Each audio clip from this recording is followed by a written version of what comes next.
Farshad, thank you very much for being here with us at the conference. Could you maybe say a few words about who you are and what you do? Thank you very much. Yes, I'm Farshad Nowshadi.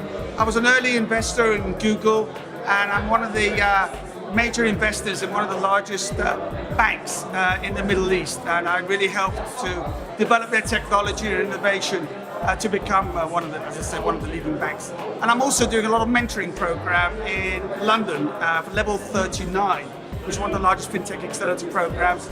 Also, I work a fair bit with Santander and the Bank of Paris in Paris, and also advise Plug and Play FinTech accelerator program. My focus is really FinTech, and it's fascinating to see the difference between FinTech here in America compared to what we're seeing in Europe and in the Middle East.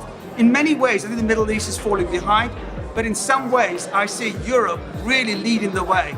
And I see actually America being behind it significantly. I agree. I'm actually astonished at how some of the banking procedures are so sort of legacy. I find it amazing to actually transfer some funds from the Bank of America to Wells Fargo. $4,000 I want to transfer. They suggest the best thing to do, take the money out, walk across, and actually put it in, because there's no commission, it can be done immediately. Whereas in Europe, we've got the faster payment system and you can do it within 5 seconds, instantaneously. Well, these are the things that's going to make countries more competitive. We live in a global village, we're no longer little islanders.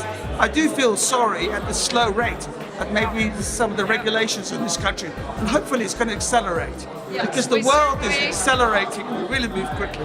I love this event, I must admit. You do. I think it's like an organic event where everybody is at a similar level, you can interact with each other and come across so many interesting ideas. And it's not just FinTech, it's a whole wide area of startups. So it's a privilege to be here. And also for me, it fits in beautifully because I went to the Google conference the week beforehand, and this fits in beautifully. Timing-wise, it's worked out. Perfect. So how did you find out about us? Well, I knew about you guys from last year. I thoroughly enjoyed it.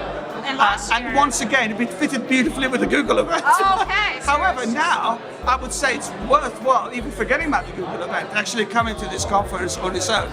I love the nature upon which anybody approaches each other, and you've got that sort of low-level, single-dimensional approach, whether you're a billionaire or whether you're a startup looking for $10,000. The fact that we all interact with each other in a similar way, I think is very, very valuable. So what are the companies that you're looking for here? Once again, I'm looking at FinTech, financial technology. But what's interesting, I was just speaking at a conference a month ago in the UAE. I think payments has finished. That boat has come and gone.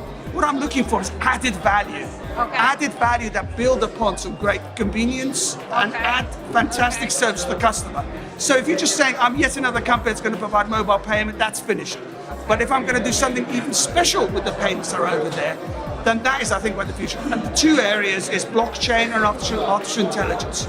Artificial intelligence is where the growth, and the great work that Google are now doing with their DeepMind, making open their APIs, makes startups produce fantastic products very, very quickly using artificial intelligence. And I think artificial intelligence is the next challenge. I think one of the speakers says artificial intelligence is going to be like the electricity of the future. And from this electricity, millions of different types of services and devices will come.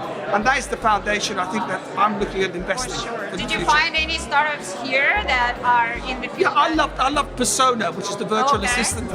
Voice assistant, as I talked about in the banking business, it's all about convenience, convenience, convenience. And touch is passé, is old-fashioned. Voice is now the new interface. And convenience, convenience, convenience. One-click checkout, means of providing your service as quickly as possible. That, I think, is the future. So people can get on with their lives. People are fed up with having complexity. And sometimes I think mobile actually provides you better service because less is more. Sometimes a desktop is too complicated, there's too many things going on. So if you can just provide a great service through the mobile, hopefully now, of course, the next thing is going to be wearable devices, which I think is going to be the next development. Exactly, yes. And really? Visualization, artificial intelligence, those are the big challenges that are out there. And I think startups should really take the opportunity of these great APIs that Facebook and Google are providing, and then try to exploit that to really put added value. That, I think, is the challenge they're going to do. Don't try to reinvent the wheel. Okay. All right. Well, thank you So very that's much. great. No, that's great. Perfect. Thank you.